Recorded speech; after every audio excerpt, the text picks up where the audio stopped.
Қазыбек би 18 жаста болған кезінде енді тарихи деректерге байланысты Аллах тағала жақсырақ біледі. Жалпы қалмақ ханы Қонтажы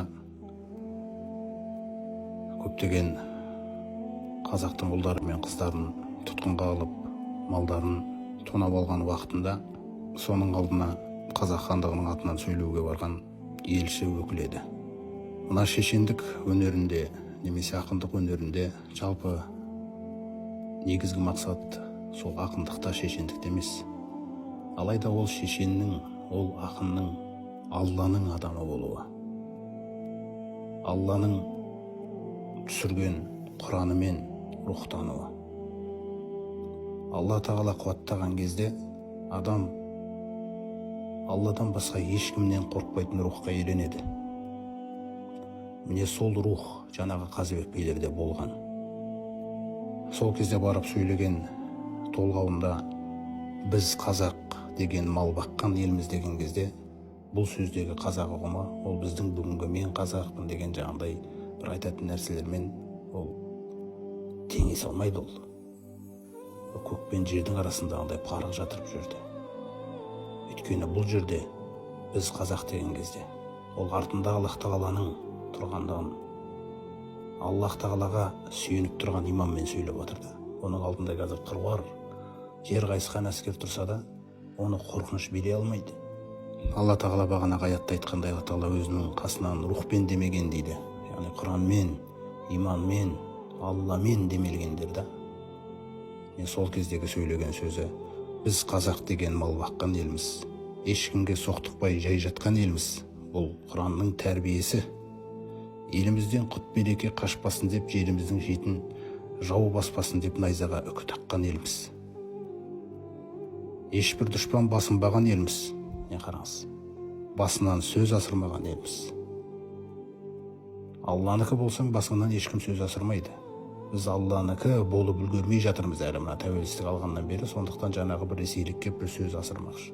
Мәселе ол ресейлікте немесе күллі ресейде емес ол. Ешкім қорқынышты емес біздерге. Егер Құдайға берілген болсақ, ешкім абсолютті түрде. Ешбір дұшпан басынбаған елміз, басынан сөз асырмаған елміз. Досымызды сақтай білген елміз, дәм тұзымызды ақтай білген елміз. Атадан ұл туса құл боламын деп тумайды, анадан қыз туса күң боламын деп тумайды. Ұл мен қызды қаматып отыра алмайтын елміз. Тұтқындағы ұл қыздарын босатуға кеп отыр. Сен қалмақ болсаң, біз қазақ қарпысқалы келгенбіз. Сен темір болсаң, біз көмір еріткелі келгенбіз. Қазақ қалмақ баласы табысқалы келгенбіз. Танымайтын жат елге танысқалы келгенбіз.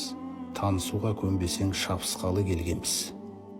Міне, бағанағы Хасан ибн Сәбиттің өлең сөздеріндегі нәрсені де салыстыра беріңіз. Не деген қорықпайтын, Алламен қуатталған тұлға екендігі баяндалуда.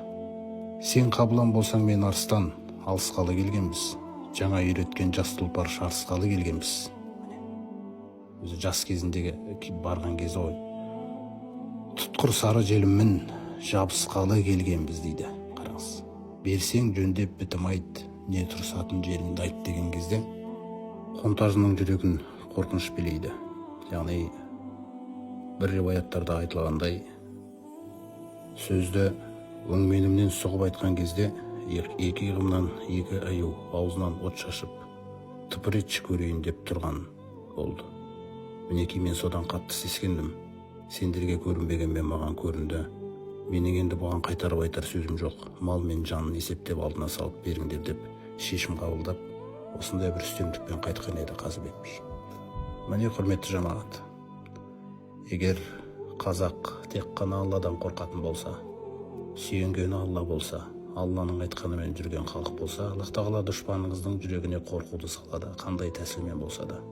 Не сөзіңмен, не жаңағындай бір тәсілдермен